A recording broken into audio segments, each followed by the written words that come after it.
And what they would do, too, is they would turn the intercom on at Big Creek and say, John Dash thought it was really cute that he'd done such and such. They could never do that nowadays. Oh, my gosh. And they would say, he's getting 5 licks.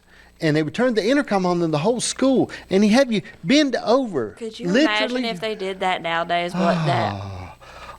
They need to do that to adults. But, they would have you bend over the desk. In the principal's office, and he would hit you so hard you could almost feel your feet come off the ground. But one time, because I thought I'll get ahead of the curve, and I went and got me some paper towels and put down the back of my pants, and went like you couldn't see him. So when he lifted up my shirt and seen my rear end with these paper towels, that added 2 more licks to the paddling. And one time we was coming home. I rode. Went to vocational school because I wasn't gonna be a doctor. They started me in vocational school when I was in the 8th grade. I wasn't concerned about my academics, anyway. You weren't there enough for them to be concerned about it. And when you were there, you were just getting paddled. So they figured for his health and safety, we need to put him in vocational. That way, we got to help the guy out. They would forever get us trouble on the bus because we would do things on the bus. It's because it was a long bus ride to Welch and back every day. You're riding across that mountain every day, and we would do things. So one day, I had this cousin that was a ding-dong, a ding-dong. They would come in from Michigan and stay with us at times, and then just destructive people. And anyway, so I'm in school with him. We went to vocational school, and he had a bag of ball bearings. So, I sit on the very back seat of the bus. He sat on the back seat of the bus because that's the type of people we were. And but he poured them out on the bus. So they're rolling as we go across the mountain. Okay, so these steel is rolling all over the bus. That's okay, so good. So we get to the high school, and the bus driver steps up and says, "No one move." Oh. So I knew we was in trouble. Big trouble. So he said, "I'll be right back." I went and got the principal and brought him in. Brought Mr. Musser in, assistant principals, and more scared of him. So he starts walking. He starts walking. First seat, did it come from behind you? Did it come from behind you? Did it come behind you? So he gets all the way to the back seat. There's me and this reject cousin of mine, And I said, "Aren't you going to ask me?" You got a reputation. He said, "No." He said, you can you get I got either 7 days suspension or 10 licks with the paddle. What'd the cousin get? It's same thing. Okay. He wasn't smart enough to hurt him. So you get either 7 days off or you get 10 licks with a paddle. So, give me the days off. I took the paddle. So I didn't want him to call my dad. Oh, yeah. Oh, no. In that case, yeah. So he took us in paddles over that. You should have did what I used to do whenever Mom would try to spank me when I was little. I would hit the door and run. You would run all the time. By the time I got to stop sign, she was like, "I don't even care." I don't even know if we ever got to whip you. Did we ever? I don't have any. I know you did, but it definitely, I wore you out before you could. So it was more like a swatting. You could run like a deer. Yeah. Okay, and Colson never could run. Colson would stand there and take it. Your drive, you can run very fast. And Colson was always getting whooped, so I saw it all the time. So I was like, "That's not gonna be me. I'm a run." Poor little Colson, he'd get whipped in every church we'd go to, wouldn't he? Yeah, we would be. Anytime we'd be cutting up at church, and our friends would be like, "Your mom's looking at you from the choir." We'd be like, "Don't look at her," because at least we could be denying, like we didn't know we were doing anything wrong. But if we made eye contact, Mom was like, "You knew." You were like, "Man, I have to stop now," because she knows. We were always. But Colson But in our would do defense, stuff. we spent 80% of our church in a church service. We had to talk at some point. Yeah. Okay? We were going to talk. I remember a tent revival one time, me and Colson had to stretch Armstrong. And we were in a row because it was the 400th night of a tent revival. So it was just us and the pastor at this point. Right. Everybody else had got all they could get. And it was me and Colson were scooting farther apart in that aisle until we ripped the stretch Armstrong to see what was inside of it. So we got to do that at a tent revival. And what one were we at where it was coming up? Remember the storm was so bad that people were at the poles holding the tent. It was out down? here. I was at the poles. I can't remember where we were, though. It was Mike Ferree's tent. It was right out here at Tazewell. It was terrifying, but it was so cool at the same time. My feet come off the ground holding the pole. Holding the poles. What was that hurricane? I can't remember what it was. Come through, but anyway, it stretched the tent.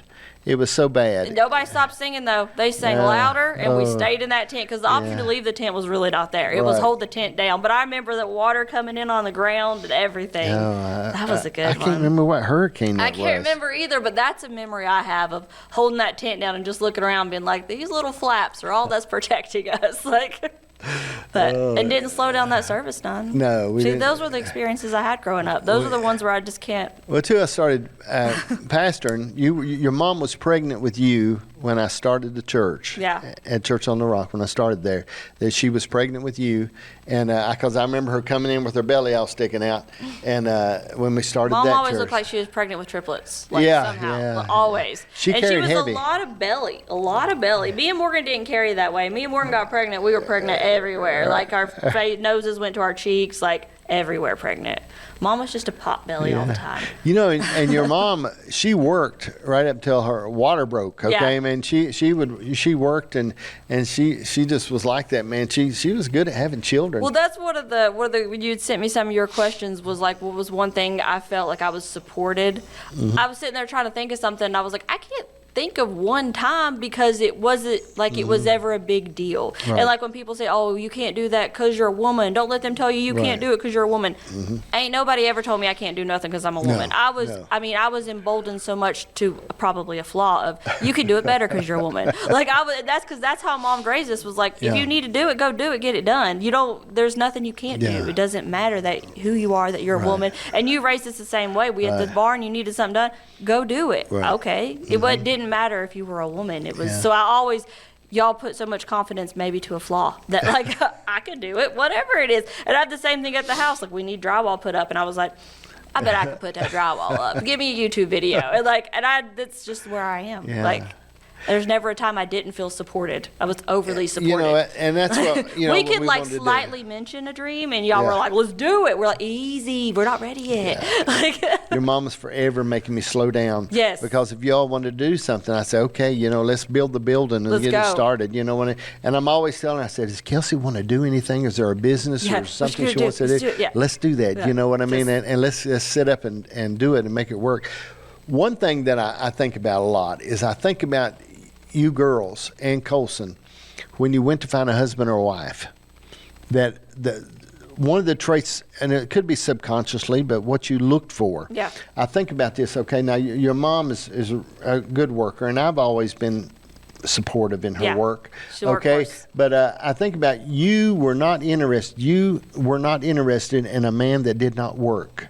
And it was strange to watch, because I would watch these old boys come in, smelling good, looking good, and I'd watch them come in, and I get to watching them. But if they weren't workers, if they didn't have couldn't that stand trait, that, that you didn't, because there was It's one. even more than workers.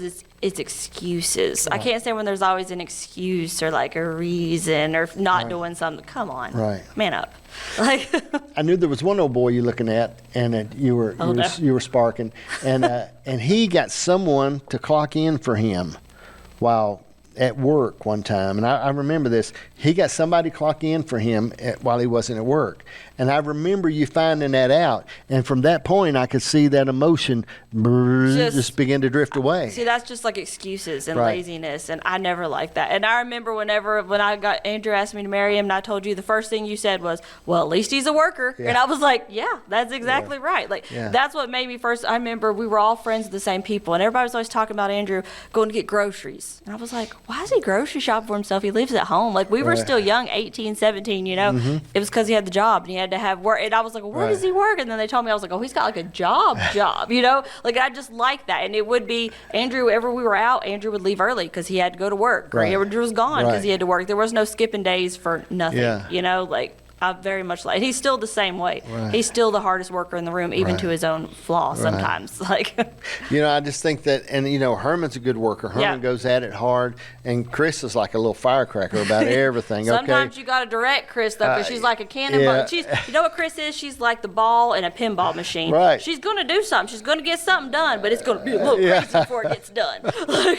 She'll get it done. I've come home twice in the last little bit here to the house in the last 2 days, and the house be upside down. And I said, told your mom, I said, what are you doing? And then I went to the gym this morning, and I come back home, and there's tables pulled out, there's stuff moved around. So, and then yesterday, I come in. Well, that morning, she started taking everything out from under the bed. Okay, and I said, the reason we put it under the bed is so we don't have to look at it anymore. But you got to look at it every now and then to reassess it. Well, she took it all out. Everything was out on the floor, and she was telling me, well, I got this plan, I'm going to do this. Well, then when I come back home later, way gone. I'd went to war and come back. It's still all out, and she's in the office working on something else. And I said, honey, I forgot about that. Squirrel in the middle of it, I remember that growing up. Mom would start a project, and it'd be this project, that project. She got them all done, but you just had to write it out. I remember Andrew comes home, he'll look around, stuff will be a mess. I'm like, I've got a plan, just stick with me, and that was one of the reasons that I always knew I was going to get married, but was in no rush, because I am not a delicate wallflower person. I am independent. I am loud. I've got, I got an opinion, and I'm going to say it. I might back up and go with your opinion afterwards, but I need to get mine out, Right. And I never met anybody that could handle that, Right. Andrew not only can handle it, he enjoys, Right. you know what I mean? He eggs me on a little bit. I can have a wild plan, and he just sort of goes with it. And I guess it's because I grew up watching you and Mom. Right. You would do, just your entire life is nonsense. But Mom would just go with it. It makes sense of your nonsense. And me and Andrew kind of do that. I have nonsense, he makes sense of it. He has a lot of nonsense, and I make sense of it. It wasn't a question of if you're going to be supported or if they're going to be with you. They just, we went through a period there where we were broke as convicts. Your mom and I were. We were broke. I always remember growing up, and I was like, you mean your power didn't go out a lot? I thought there was something wrong with the power grid. Our power went out all the time. The street lights were still on, but they're on a different breaker. It doesn't, I shared that, they turned our water off 3 times 1 year.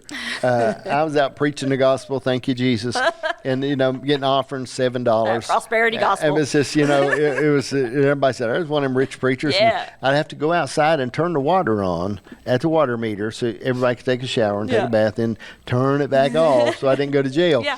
But but we come through these phases, but your mom would always tell me we're together, and there never was nothing like, she's always supportive. Yeah. And that kind of strength, man. That's what it always felt like. It never felt like, oh, we don't have power. Mom never, it was just normal. We played games in the dark, and we had candles, and it was a good time. You know what I mean? It never felt, it was just normal, whatever, move on, And even vacations, even with all that going on, y'all always had us on vacations. Now we vacationed in our family 4-room cabin that we, got, this didn't have to do that. We ate off the dollar menu, but it was a vacation. It never felt like sacrificing anything or trying to live pinch penny. No, it's just, I'm living, we had, I've got friends that are really good with finances and planners and stuff like that, and I've got some I'm totally the opposite of in that respect. And probably, this is the thing about you kids too. All 3 of you kids make more money than your mom and I've ever made. Y'all just you do good, and we're proud of that. And that's not the success that I look for and see. But I think about things with you kids as we grow up. If we get little money in our pocket, or we get a credit card with some room on it, we would go to Pigeon Forge or to Dollywood, and we would open it up and close it down till nothing was left of us. I remember I'd find some place and take a nap on the wall somewhere because we didn't want to let up. We wanted to get everything we could get out of it. I remember you taking naps on the bench in Dollywood that. And I remember being in, and it wasn't like people hear, oh, you went there, you must know. When we were in Dollywood, I remember being like, Mom, I'm so thirsty. And her thing was, drink your spit. We didn't know they get free water. And it wasn't until I was grown that I learned they have free water at Dollywood. I didn't have to drink my spit all these years. I could have had a water, But we didn't know. It's just what we did. But you know what? We ate at the same restaurant every time we went. The stuff we really wanted to do was always budgeted. It was always, we could do it, and we had fun doing it.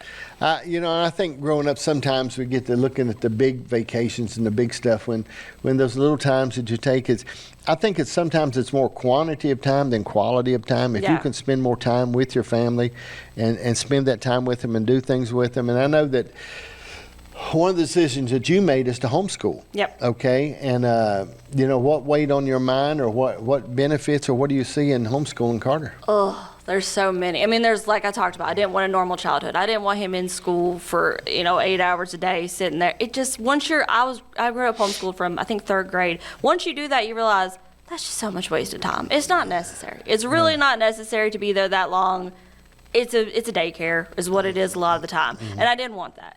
And he had gone to public school for 1 year, and like my skin just crawled when I did it. You know what I mean? And everybody says there's something for everybody, and there is. And I understand why some kids can't be homeschooled and they need to go. It is. But I knew I had a kid who didn't need to be, so I didn't want him there. I knew I had a kid who didn't need to be in that type of structured environment. He would learn better on his own. That's what I wanted to do. And I have an only child, so I get so much time with him, and I didn't want to give up that time with somebody else. I didn't want to give control to anybody else. I've got this one kid. I got this one chance. I want to be involved in it, and I love it. I mean, I learn with him. There's things that I learn now that I'm like, I never knew that. So I'm his teacher, I'm his mother, but I'm just as much almost sometimes I'm his classmate. I'm like, why did they do that for? Let's learn. Yeah. It's just so much. If you can do it, don't let fear stop you from doing it. Do it. You can do it, you know, especially if you have a kid that it's easy for. One kid is so much easier. I know that. Mom did it with 3, so it can be done. Right. But if you can do it, do it. I'm such a pro for it. And he has friends that are, and it's so great. Right. I just couldn't imagine making him stay 8 hours.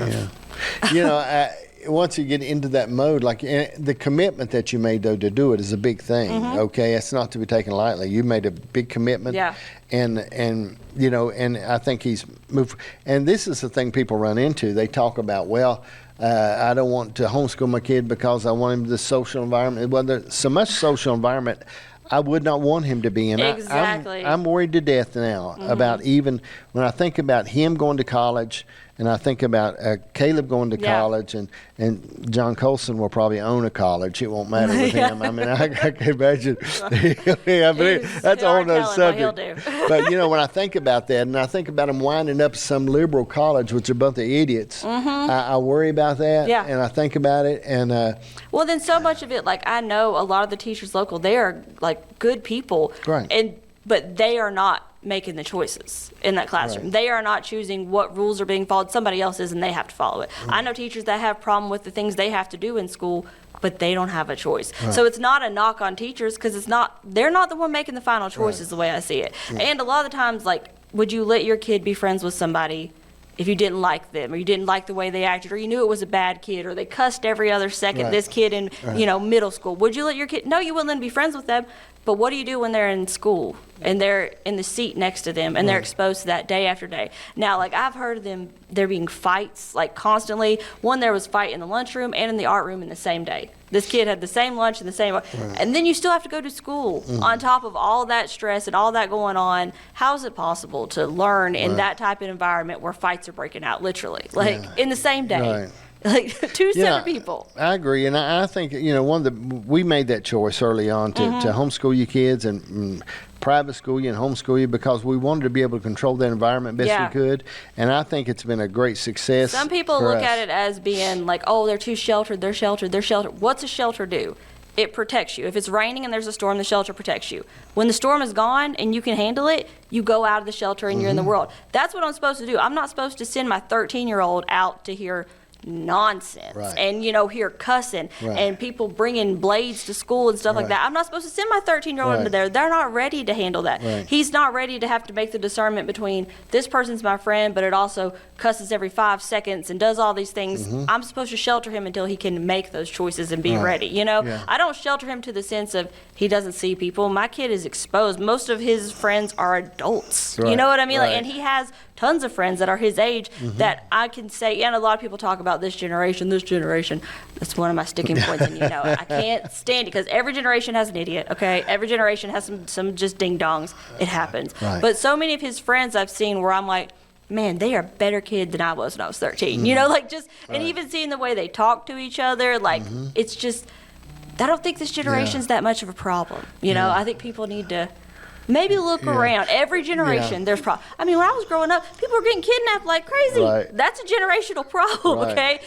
Every generation has a thing. But if you really pay attention, there's some kids, these kids are more, I don't know, emotionally advanced than we were. Like, I see them talk about stuff where it's, you're 13-year-old boys, y'all talk about that? And they do, and they're kind to each other, and like they're sensitive with each other in a way. Like, there's a lot of benefits to them this generation. Yeah. The only downfall I see, the only pitfall There's always I see one. is girlfriends and boyfriends, okay? Because, man, I was in love. By the time I was 13, I was in love probably 10 or 12 times. And I know you were. I won't even go into some of those man, yeah. situations.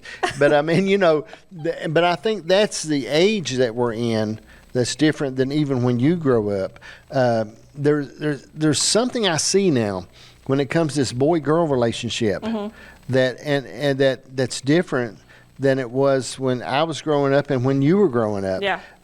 I mean, that's, and I don't know why. I don't understand. I've noticed that. it's more okay for boys and girls to be friends now. Like, that's one thing I've really noticed. Like, growing up, I was friends with a lot of guys because, I mean, Colson was my main person I hung out with every day, so I hung out with his friends, and that's what I did. I mean, most of my friends were guys, and that was such a novel thing to all my friends. Like, most of my close friends were guys. They just were because that's what I was around. Colson could drive. I was his shadow. I went where he went. And it was always weird to a lot of people. But now I've noticed, like, Carter has a friend that's a girl, and they just perfect friendship. And they all are friends, and it's not a weird thing. It's just more normal. And I like that because then you can really be friends with a girl, too. And you can be girlfriend later on. But I like that it's more normal now. Yeah. I noticed that a lot. Even when he was in school, the girls and the boys, they were friends. It wasn't always you like them. Of course, that's in there, but it's not as bad now, you know? Yeah, I don't like that. You don't like it. I love it. As a girl who was mostly friends with guys, I love it that now it's not like, oh, she hangs around with guys. It's normal now. Like, we can be friends with everybody. Like, I still like it. I like it. I mean, I stopped it when I was in. I think you can't have a girlfriend until you have a friend that's a girl because you don't know nothing about a girl. Right. Okay, we're a whole different species. We're a whole different thing, all right? So, but if you have a friend that's a girl, you're like, I can maybe hone in a little bit on some of these signals and learn a little bit about it. That's what I told Carter. I don't think they think about that. I'm telling you. I'm telling you, I bought engagement rings But see, when I was in the that's why- 4th and 5th That's because grade. anytime you were friends with a girl and you were like, I like her personality, your brain went, I must be in love. You had to. You weren't in I love. Maybe you was. were just friends. No, I was in love. I was in love. I'm telling you, I can remember being in love so many times. I don't remember their names now, but I was in love. Maybe you were just friends.